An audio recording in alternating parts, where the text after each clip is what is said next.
The following video is a recording from the Urban Forest Climate Resilience Workshop held October 3rd, 2024 by the Nature Conservancy as part of the Louisiana Resilience Program. This workshop was offered free to the public thanks to funding from the USDA Forest Service. We are happy to offer recordings of these sessions to make the information presented readily available to all.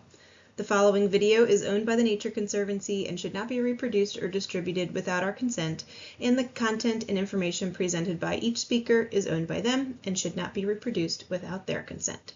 Thank you.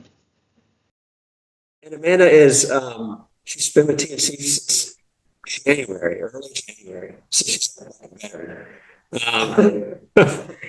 And has been really great. It's really taken this tree stage program and imposed a lot of organization on it and caught it up to speed and made it available so that people can apply for it. And then again, we're about to see results on the ground from it. She's a community conservation forest coordinator, I think is the official title. She's responsible for developing and managing the program. Let's see, what didn't I say right? Okay. She works closely with Wade and others at the Department of Ag and Forestry and the U.S. Forest Service, and works really closely with local partners and communities. Like I said, you're asking questions about what's possible. Amanda will not write your application for you, but she will help you think about it if you have questions about it. You still have to provide all the content, put it together, submit it, but she'll help you put it into something that will work. So that's part of the role. And then prior to coming to TNC, she has a background she worked for Breck. So where we are now, and she had a long history with the Breck program here in the parish, and did a great job with them, really led a naturalist program for them, and not just led, but developed a program that heretofore they didn't have. Let's see. And Amanda Kane, Louisiana, with a BS in environmental science from Bowling Green State University. That's right? That's what BGSU means. Okay. And then she has an MA in Earth Science from the University of Northern Colorado. And is a certified professional in green infrastructure. And really, more than anything, she's just a pleasure to work with. So with that, here's Amanda. All right, so with that very nice intro, I will state that I'm probably the least knowledgeable person that you will hear from today. So I'm just going to go ahead and throw that right out there. What I wanted to talk to you guys about was what can we expect in the future climate. We're going to be talking a lot about resiliency today, about how you can better prepare your urban forest for the changing climate that we are seeing. And so I just wanted to set the stage. What exactly does that look like? What are we talking about when we talk about changing climate and the weather impacts that we're going to start seeing? I think everyone in Louisiana is very aware of the storm intensity and all of that. We're going to kind of get into some specifics with that and what it looks like. But all of the information that I am talking about today has been developed and published by others. A lot of it is from Dr. Coder, who I invited to come in, and he's just not traveling right now.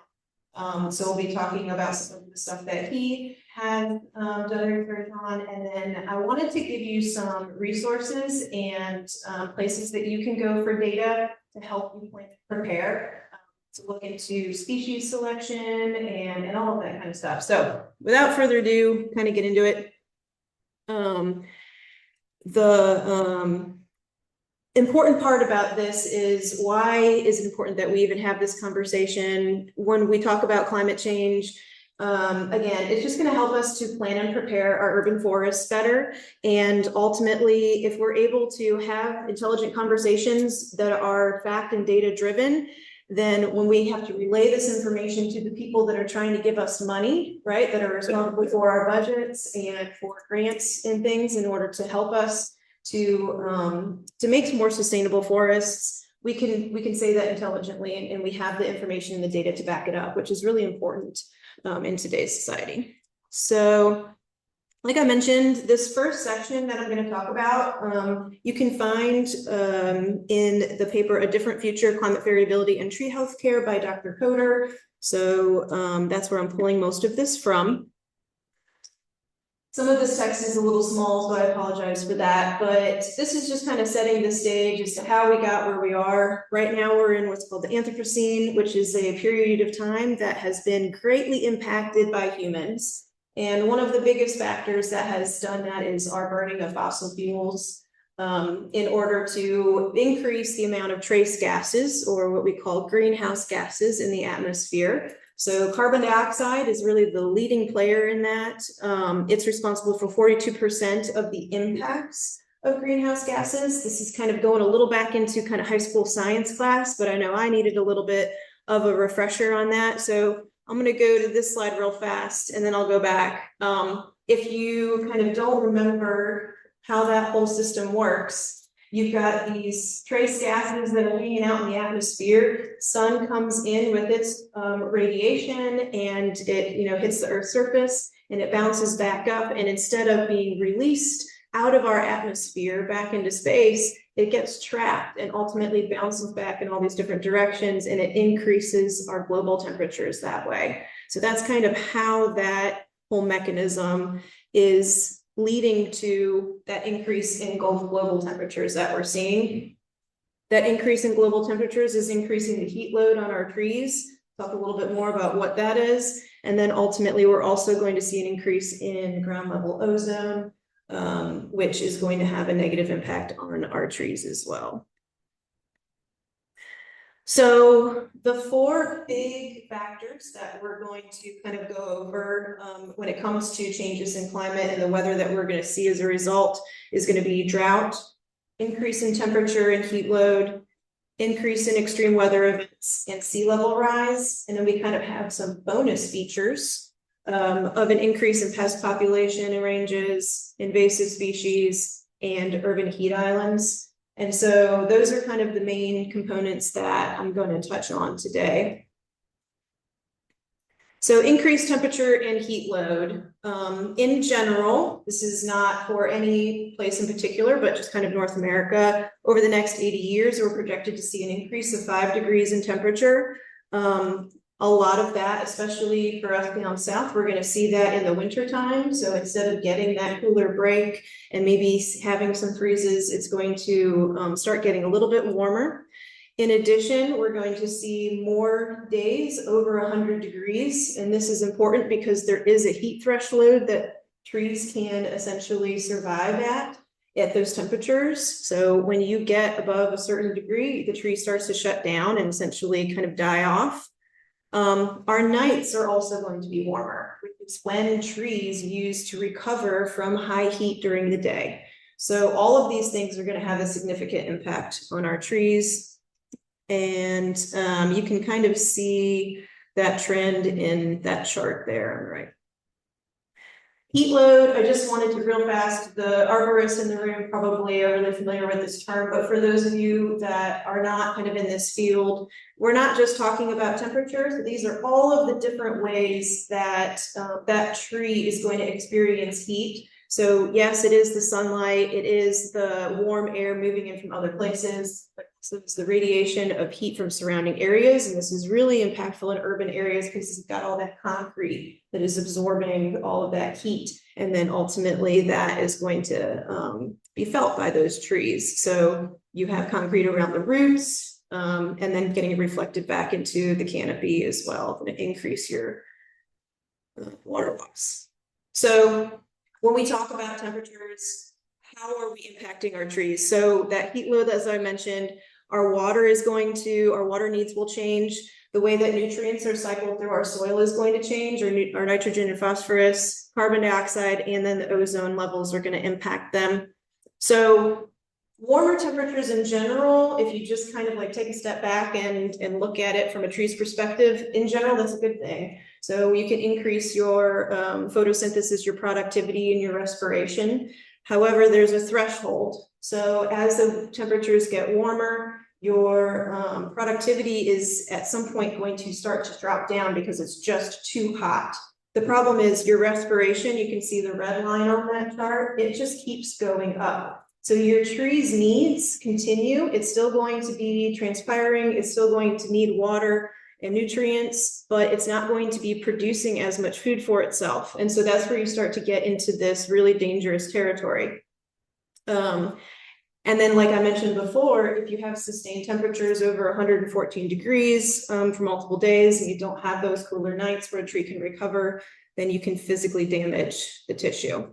So just to kind of link this back to some of those components that we mentioned earlier. So, you know, when you start to look at it on the front side, you are increasing your CO2 fertilization, photosynthesis, respiration go up, not such a bad thing. Increased growing season, more foliage, the tree gets taller, it has more leaves. In theory, that can be a good thing. However, when we start to get those increased heat loads, we start to risk heat stress, and the tree ultimately starts to lead to dieback and then ultimately death. And we're going to see an influx of pests too, which we'll talk about a little bit more. This map that you can see, we have a shifting of our hardiness zones. So this is already occurring. This is something that we are already seeing today. And one of the resources that I'll mention is actually they are reworking the one for the Southeast right now. And so they're going to go inland and upward in elevation. When we kind of think about this from a tree's perspective, these are going to shift faster than trees can physically move themselves. So we are going to need to help them along in some ways. And what that means from your perspective is that when you have a planting, you can start looking at trees that might not necessarily be in this range right now, but that will be in the future. And I've got some resources that I'm going to show you in a second where you can figure out what that's going to look like. There's a lot of cities like Houston, for instance, that have already done that, where they have looked at future climate impacts and created species for their, and it's incorporated into their planning and zoning ordinances that have to be planted. And those are native, and ultimately that they know will be able to survive the future conditions. So when you talk about increase in temperature, if you're not also increasing your precipitation in the same amounts, you're going to have more occurrences of drought. I think last year was a pretty big wake-up call for a lot of us. We have not seen a drought like that in many years, and we're seeing a lot of those impacts and the significant changes that it's happening in not only our urban forests, but also even our bottom hardwoods that we have really frequently in this area. So we're going to see more of that. Severe drought conditions increasing by 10 to 30%. Those growth advantages that we kind of talked about, the increase in photosynthesis and respiration and all that, the tree is going to need more water. This is something that you can think about when you are doing plantings, especially in urban areas where you're going to have higher heat loads. You have to incorporate irrigation. You have to have a water plan. If you don't, your trees aren't going to make it, because it's just going to have a little bit more harsh conditions in the future. And if you're ever curious, if we haven't had rain, there's a drought monitor, and you can kind of check and see where it is and what's projected. So the kind of, I think, most on top of mind impact that we're going to start seeing is an increase in extreme weather events and impacts. I think Hurricane Helene was a good example of some of this that I'm going to talk about. But in general, when we talk about severe weather events, we're not just talking hurricanes, although that is one of them. So we are also going to see an increase in ice storms in areas where that occurs that not necessarily pertain to us, but an increase in lightning ground strikes, and the wind loads in general, whether it's a hurricane or not, are just going to be higher all around. The hurricanes that we will see are going to be higher intensity. So category 3 to 5 is going to increase by 11%, 3.6 times increase the category 5 or more storms that we see today. Wind loads will increase. They're going to come up, they're going to pop up sooner and faster, move over land and water faster or slower, and deliver more rainfall. So they're going to hover, they're going to drop more precipitation. I think we saw that with Helene in North Carolina and Tennessee area. And we're seeing those impacts further inland. Those towns are 300 miles from the coast that were severely impacted. So when it comes to our trees, especially if we do see more foliage in our trees because we have a higher productivity, then you're going to experience those winds even more so. You've got soil saturation, and so the drag on our trees is going to cause some catastrophic losses and a lot of overturned trees. I just wanted to kind of pop in there. So urban conditions can be a little different than elsewhere. And so this was a study done in Hong Kong that kind of showed that trees in urban areas actually experience even higher wind speeds because of the funneling effect of the tunnels in between buildings. So if you've ever kind of been downtown and you've been in a certain spot and you're like, oh, this is fantastic. Well, multiply that by 20 when you have a hurricane and that's what your tree in that area is experiencing. And then in addition to that, we have disturbed soils with shallower root systems. So all things to kind of take into consideration. Our storm energy is going to create more lightning ground strikes. So 11% annual increase for every 1.8 degrees in temperature. And 50% increase in ground strikes by 2100 based on that 5-degree average shift in temperature. The last major component that we're going to talk about is our sea level rise. And so depending on where you are in the state, this might not really be a factor, but we're going to start seeing it even more. So models project anywhere from 1 to 7 feet of sea level rise by the turn of the century. The average, though, is about 3.3 feet. So I'll kind of show you what that looks like for Louisiana in a second. The tides are going to impact stormwater drainage. So your king tides and high tides, we're going to see a backup into our stormwater drainage for freshwater. And that means that we could see, it could be not raining at all, but we could have flooding locally because of all of that infrastructure gets backed up with that seawater. And then when we have that increase in storm intensity, we're going to start seeing more storm surges as well in areas that we may not have seen before, and they're going to be higher than they were in the past. So this is a model by NOAA. This is with 3 feet of sea level rise. If you want to play with it, if you go to that link, it will actually, you can put the feet of rise that you want and ultimately kind of see what that looks like. There's so much of Louisiana that is impacted, and there's a lot of people working really hard to kind of combat this issue, but I just want you to kind of think about what that would mean if, you know, a majority of Lake Charles freshwater systems had sea level water backing up into them. It would be catastrophic for our hardwoods, our forest wetlands in those areas, and even our urban trees.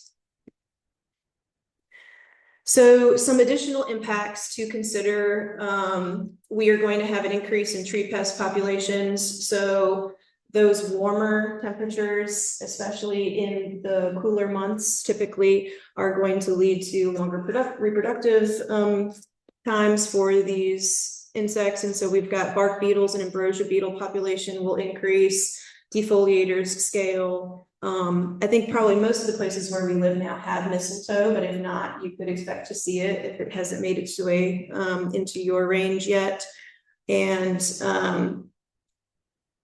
I think, like Wade was mentioning earlier, the drought that we saw last year, you know, was kind of the stressor. And then the beetles kind of moved in quickly. And so we're going to see these impacts compound each other in ways that we may not have in our lifetime before. So when it comes to these things and you're thinking about solutions, pest management needs to be an integrated part of your tree management program in the future. Additionally, invasive species. So I know working with BRAC, and that was one of the main things that we did in our forest was invasive species management. However, we're going to have to amp it up a little bit. we're going to see tree ranges shifting, and you're going to have these kind of areas where these new tree species haven't moved in yet. It's a perfect opportunity for invasives to come in instead. So we're going to have to make a conscious effort to combat that instead of just kind of sitting back and letting the trees move in that we want, the natives. And then lastly, for these notes, just everything that I mentioned, just kind of, it's a little bit worse in urban areas, honestly. So you've got that heat island that's going to intensify. Instead of having just 5 degrees, you can go ahead and double that essentially in urban areas and average temperatures. And we're going to see even warmer nights because that concrete is trapping that radiation in and releasing that at night as well. That ground level ozone is going to impact the trees, and our soils are going to cycle through their nutrients faster. So that's something else to consider when you are putting trees in the ground, is that you might need to fertilize more frequently and at least have your soils tested at the beginning so you kind of know where you're at. So to kind of wrap up these climate considerations, so this is directly from Dr. Coder's paper, and this is his kind of triangle of death. I don't know if that's what he calls it, but that's what I'm going to call it. So all of these, things are kind of resulting in, decline, dieback, and death. And so what can we do to combat that? So we have a lot of different solutions, and I'm not going to get into a lot of these really specifically, but obviously the first and foremost, we can plant more trees. So especially in our urban areas, the more that we can reduce our heat islands and cool our cities down, we're going to make it easier for the trees that are already there. So first and foremost, put more trees in the ground. And if you're in one of the 22 parishes within the tree resilience zone, come to me and I'll help you put them in the ground.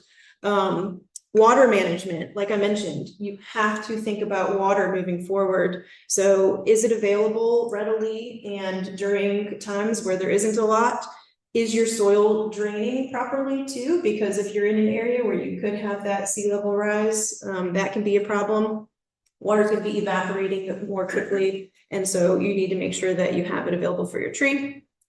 If we have areas that are ecologically exhausted, that are readily available for invasives to move in, we need to be more conscious of those zones, because we're going to have to kind of very specifically look at renovation and see what we need to do to make them hospitable for our native trees that we want. Shading our hardscapes, as I mentioned, to reduce the urban heat island. The right-hand side of that is really focused on tree maintenance and management. So we need to maintain the trees that we have because they are so valuable. They will become more valuable as time goes on. So maintaining those trees, making sure that they're healthy, that they survive those storms. And we have Andrew that will be speaking with y'all later that will kind of talk about how you can try to keep those mature trees that have been impacted by storms with pruning techniques. Disciplined tree healthcare, combat those pests. Pest management is going to be huge. Disaster recovery plans. Darren will be talking about that later today. Make sure that you have all the resources available for if your community is impacted. And then, as I mentioned, more deliberate invasive species management. So now that I have thoroughly depressed y'all with all of the horrible things that we're going to see, we have any questions about that so far? I've got kind of another section we're going to shift into. Yeah.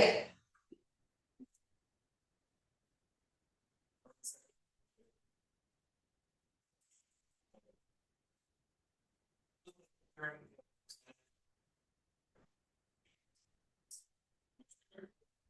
don't know if I gave a number. Let's see if there was one in there.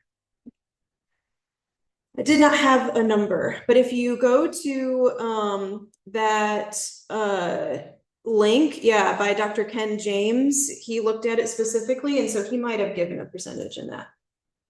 Yeah. Any other questions before we move on? So I wanted to kind of shift gears into, okay, so you understand the problem that we're going to have in front of us over the next 80 to 100 years. How do you ensure that the trees that you're putting in the ground today will be around for the next 80 to 100 years, and other kind of planning resources. The Northern Institute of Applied Climate Science, or Science, NIACS, is a really great resource. They have the climate change response framework, and they have a lot of really great tools that you can use in order to kind of start thinking about these things. They have a lot of different planning tools.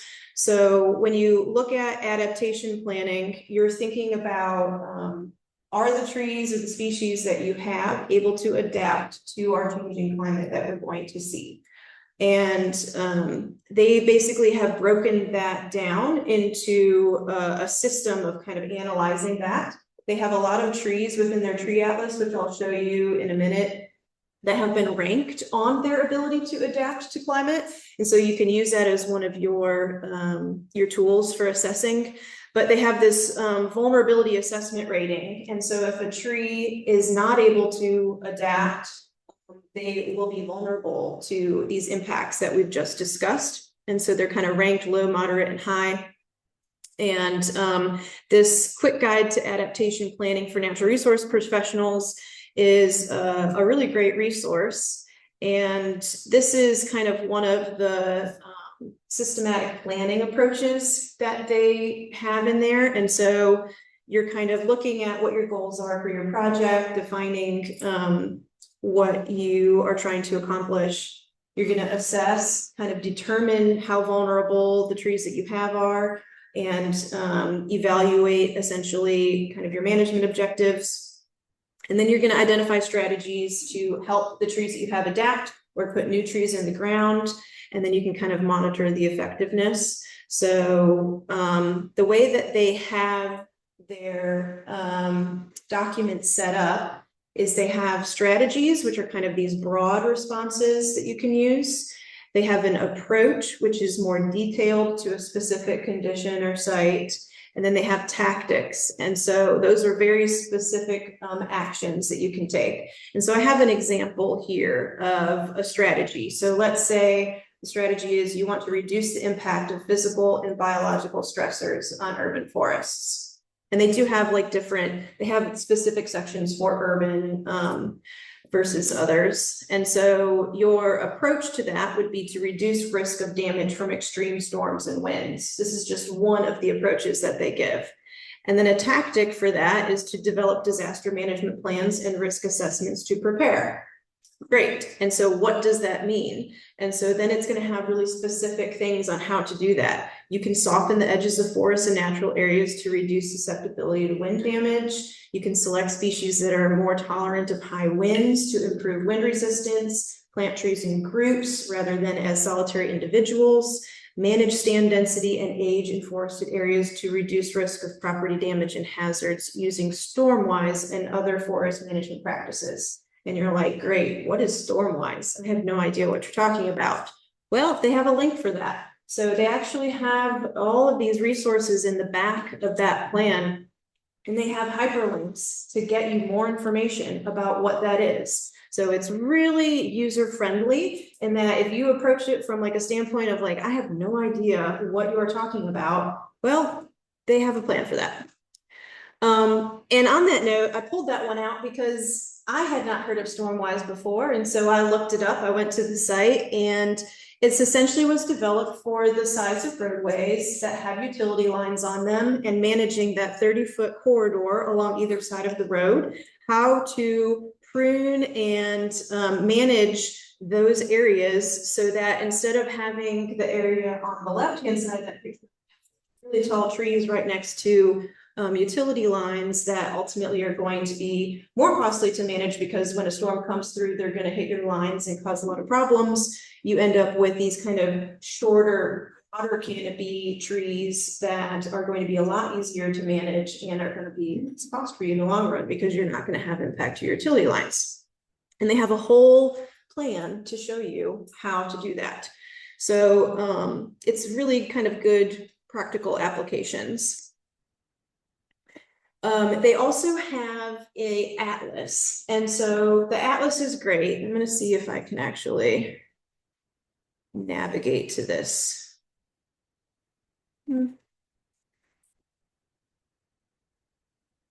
All right, so this is the Climate Change Atlas webpage, and it has a couple different features. We're not going to get into the bird atlas, but if birds are your thing, you can go check that out. But they have a tree atlas, which we'll talk about in a second. And then they have these great regional summary tables. And this is all geared towards trees typically. So you can see the links that I use frequently. And one of those is the urban areas. And so if you go to that, they have all of these urban areas that have been analyzed for these adaptability ratings. And if we put in Louisiana, we have a lot of options. There's an Excel, a PDF, and then a map. The Excel sheets, I think, are the most useful. And I'm going to kind of go over what one of those looks like in just a second here.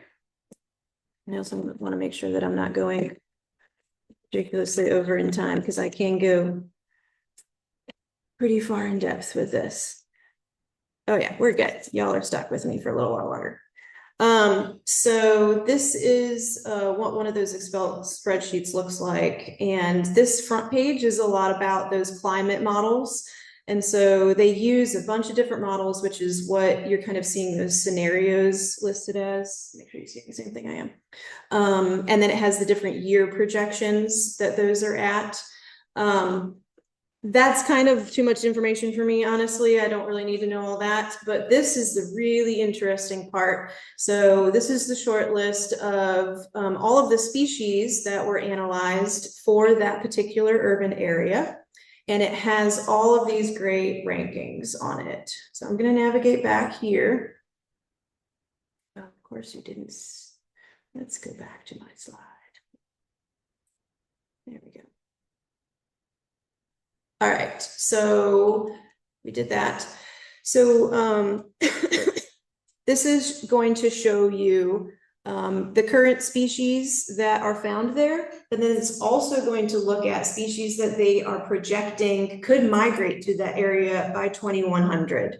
So if you look at your Excel spreadsheet and it's very overwhelming, they do have video tutorials on that website that you can kind of watch and help you kind of walk through it. Because honestly, I get a little mixed up sometimes. They actually have a definitions tab Excel spreadsheet, and I kind of constantly go back to the definitions and I'm like, oh yeah.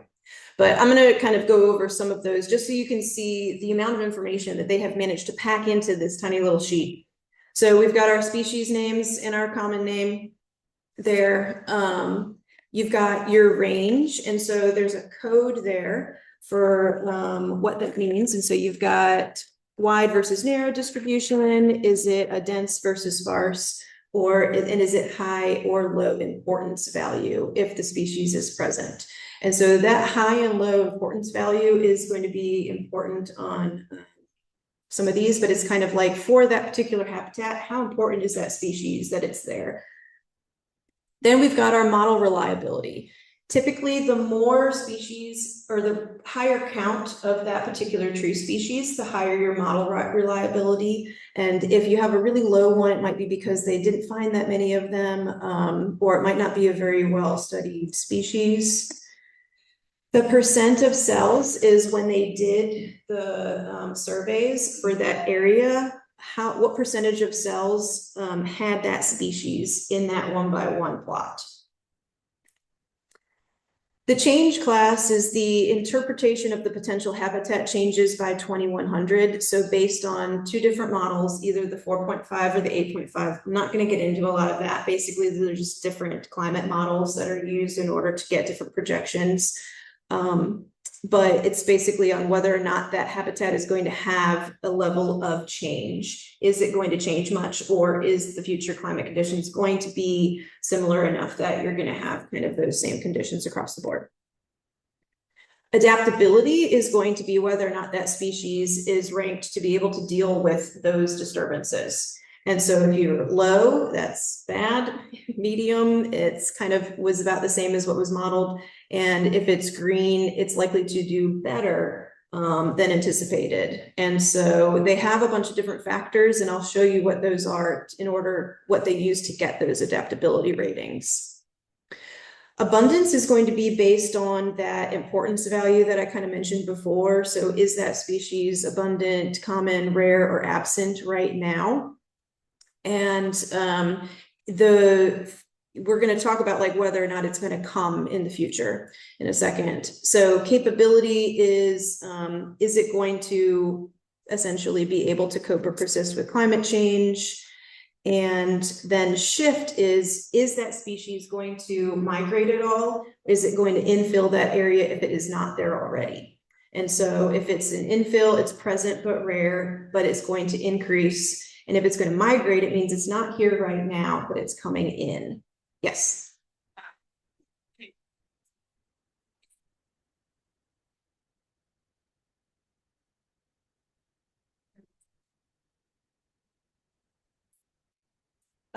Yes. I can probably send that out afterwards where I have it, because yes, they're all on top of each other. So yeah, and actually in the Excel spreadsheet, all these definitions do exist. So if you go to the, I'll show you where to find that on a spreadsheet, it's just a different tab. But yeah, I honestly, when I'm looking through these, I kind of have to flip back and forth through that definition tab in order to kind of know what I'm looking at. So the last thing on the sheet that we'll kind of go over is the species selection option. So this is going to rank that species on whether or not they think essentially it's going to do well or not. Should you select that species for that urban area? And so whether it is a 1, a 2, or a 3, or a 0, if it's a 0, it's not going to be recommended. But I will say, if it's a 0, go back and look at the model reliability and make sure that that isn't low, because there might be things that they don't know. And when NIACS goes in and actually does like a really specific model for an adaptability plan for a city, they actually send it out to local foresters and people that are working with these species in the field to fact check whether or not this is accurate. So I think this is a great guide. It's a great starting point, but please don't send your life on whether or not you're going to plant a tree based on this Excel spreadsheet, but it is a good place to start. So yeah, if you get a 3, the species is not currently recorded within the region, but has a chance of colonizing in the next 100 years. A 2 is it's currently rare, but it has a good chance of migrating. And 1 is it's currently present and has a fair, good, or very good capability to cope with future change. So really anything that's 1, 2, or 3 is kind of a good place to start. The nice thing too about those Excel spreadsheets is that they have a tab in there that's called the questions of tables. And so if you're like, these definitions don't make any sense, I have no idea what I'm doing, it actually has questions in there that you might ask yourself, and then it tells you how to answer them using the table. So one of those in there is what species might be considered most or least vulnerable to changing climate in this area. And what species are relatively rare in the region but poised to expand. And in the spreadsheet, it actually has like a go to this column and look and see this particular thing. So it's really nice in that way. Same with the interpretation of tables. It basically just kind of walks you through it. The tree atlas is going to be a way for you to look up really specific species. So I'm going to show you what it looks like for live oak, southern live oak. And so it has currently 125 tree species in the east, and they are still adding. So some of the more obscure species, they might not have in there, unfortunately, yet. And you can look up the species by name, and it's going to give you some different information. So it's going to interpret the data. It has like a paragraph where it tells you what the data means. It's going to tell you about the species. What I have in that little box on the right is the climate change adaptability. And then if you click on that, it's going to show you what I have on the next screen. It goes into more in depth as to what that means, summary of predicted changes, and then it has a lot of range maps if you want to see like where that species is predicted to move to. So when you click on that climate adaptability rating, you'll see these biological and disturbance factors that it has ranked this species on. And so if you see like kind of that that darker red color, that's bad, and green is good. So for live oaks, we see that disease can be a problem, insects and invasive plants can be a problem, and fire top kill can be a problem. Ice pollution, browse, and flood are kind of mid-range, but it does fairly well in drought and with temperature gradients, so that's good.